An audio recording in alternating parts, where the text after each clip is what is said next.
Hello friends, ఈరోజు 5 పదాలు చిటికలో నేర్చేసుకుందాం. మొదటిది ప్రొటెక్షన్ అంటే రక్షణ. చట్టపరంగా ప్రొటెక్షన్ అంటే సేఫ్ గార్డ్ ఆఫ్ రైట్స్ అన్నమాట, లేదా ఇంట్రెస్ట్. ఏవైతే స్వాతంత్రాలు ఫ్రీడమ్స్ ఉన్నాయో వాటిని కాపాడడం. సో ఇలా మనకు ప్రొటెక్షన్ ఇవ్వడానికి హ్యూమన్ రైట్స్ ఉన్నాయి, ప్రాపర్టీ రైట్స్ ఉన్నాయి. ఇంకా కన్జ్యూమర్ ప్రొటెక్షన్కి సంబంధించి కన్జ్యూమర్ ప్రొటెక్షన్ యాక్ట్ ఉంది. ఇంకా చైల్డ్ ప్రొటెక్షన్ యాక్ట్ ఉంది. ఇంకా ఎన్విరాన్మెంట్ని ప్రొటెక్ట్ అంటే వాతావరణాన్ని కాపాడాలి అని చెప్పి కొన్ని యాక్ట్స్ ఉన్నాయి, రెగ్యులేషన్స్ ఉన్నాయి. ఇవన్నీ ఎందుకు అనంటే ఏవైతే మానవులకి కానీ వాతావరణానికి కానీ హామ్ కలిగిస్తాయో వాటినన్నిటిని ప్రివెంట్ చేసి ఒక రెమెడీ, ఎవరైతే నష్టపోయారో హామ్కి గురయ్యారో వాళ్ళకి ఎలా రెమెడీ ఉంటుంది, లేదా ఒకరిని ఎలాంటి చెడు బారిన పడకుండా ఎలా కాపాడాలో గవర్నమెంట్ చూసుకుంటుంది అన్నమాట మనల్ని. సో గవర్నమెంట్ మనల్ని ఎలా చూసుకుంటుందంటే ఇట్లా లాస్ అన్నీ ప్రొవైడ్ చేసి పనిష్మెంట్లన్నీ ఇవ్వడం వల్ల ఒక హెల్దీ ఎన్విరాన్మెంట్ అనేది క్రియేట్ అవుతుంది. సో ఈ కొత్త కొత్త చట్టాలు ఇవన్నీ కూడా మనల్ని కాపాడడం కోసమే, మనకు రక్షణ కల్పించడం కోసమే. ఇప్పుడు protection of women from domestic violence act ఉంది. అది ఎందుకోసం? ఎవరైతే గృహహింసకు గురి అవుతున్నారో వాళ్ళని కాపాడడం కోసం. వాళ్ళని ఎలా కాపాడాలి, ఎలాంటి చట్టాలు ఉన్నాయి, ఎంత పనిష్మెంట్, సో ఇలా కాపాడడం కోసం వచ్చినవే ఈ చట్టాలు. ఓకేనా? సో ప్రొటెక్షన్ అంటే రక్షణ, కాపాడబడడం అని అర్థం. రెండవది క్యారెక్టర్ అంటే స్వభావం లేదా గుణం లేదా పాత్ర. పాత్ర అంటే ఇడ్లీ పాత్ర లేదా సామాన్లు ఉంటాయి కదా, అది కాదు. పాత్ర అంటే క్యారెక్టర్. ఇప్పుడు సీరియల్స్లో నటిస్తారు కదా, మీది ఏ పాత్ర అంటారు అంటే మీది ఏ క్యారెక్టర్, ఎలా నటించబోతున్నారో అని అడుగుతాం కదా. సో ఇక్కడ క్యారెక్టర్ అనేది గుడ్ క్యారెక్టర్ అయితే క్రిమినల్లో తీసుకుంటారనమాట, బ్యాడ్ క్యారెక్టర్ తీసుకోరు. ఓకేనా? సివిల్లో అయితే క్యారెక్టర్ అనేది అసలు తీసుకోరు.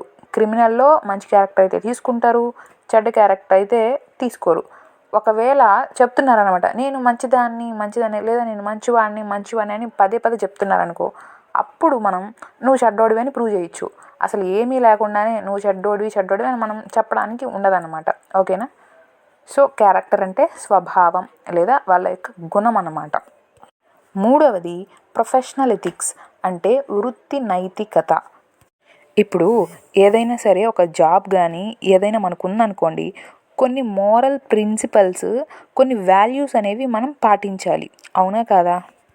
జనరల్గా లాయర్స్కి ఉండాల్సిన ఎథిక్స్ ఏంటి అని అంటే కాన్ఫిడెన్షియాలిటీ అనేది ఉండాలి. ఓకేనా? నెక్స్ట్ హానెస్టీగా ఉండాలి, ఇంటిగ్రిటీ ఉండాలి, డెలిజెన్స్ ఉండాలి. ఏదైనా ఇంట్రెస్ట్ అంటే స్పెషల్ ఇంట్రెస్ట్ చూపిస్తూ కాన్ఫ్లిక్ట్స్ అరైజ్ చేసేలాగా చేయకూడదు. ఇంకా ప్రొఫెషనల్గా ఉండాలన్నమాట, మెయింటైన్ చేయాలి. రెస్పెక్ట్ఫుల్గా సమాజంలో గౌరవప్రదంగా బ్రతకాలి. ఓకేనా? జస్టిస్ అందరికీ అందేలాగా, ఫెయిర్నెస్, ఆ జస్టిస్ కూడా అందరికీ కరెక్ట్గా సమానంగా అందేలాగా బిహేవ్ చేయాలి. సో ఇవన్నీ ఏంటి? Professional ethics. ఎవరికి? లాయర్కి. అలాగే ఇప్పుడు డాక్టర్కి ఉంటాయి. అలాగా ఎవరు ఏం చేసినా సరే కొన్ని ఎథిక్స్ అనేవి ఉండాలి కదా. ప్రొఫెషనల్ ఎథిక్స్ అంటే వృత్తి యొక్క నైతికత, అంటే ఆ జాబ్కి తగ్గట్టుగా వాళ్ళు నిర్వహించాలి వాళ్ళ యొక్క విధులను అని అర్థం. ఓకేనా? నాలుగవది ఓరల్ ఎవిడెన్స్ అంటే మౌఖిక సాక్ష్యం. మౌఖిక అంటే నోటితో ఏదైతే మనం ఎవిడెన్స్ ఇస్తామో అది ఓరల్ ఎవిడెన్స్ అవుతుంది. నేను మొన్న ఎవిడెన్స్ అని చెప్పి ఓరల్ ఎవిడెన్స్, డాక్యుమెంటరీ ఎవిడెన్స్ అని రెండు చెప్పాను, ఊరికే ఎగ్జాంపుల్కి చెప్పాను. సో ఈరోజు ఓరల్ ఎవిడెన్స్ అంటే ఏంటో చెప్తున్నాను. అంటే మౌఖిక సాక్ష్యం అని అంటారు.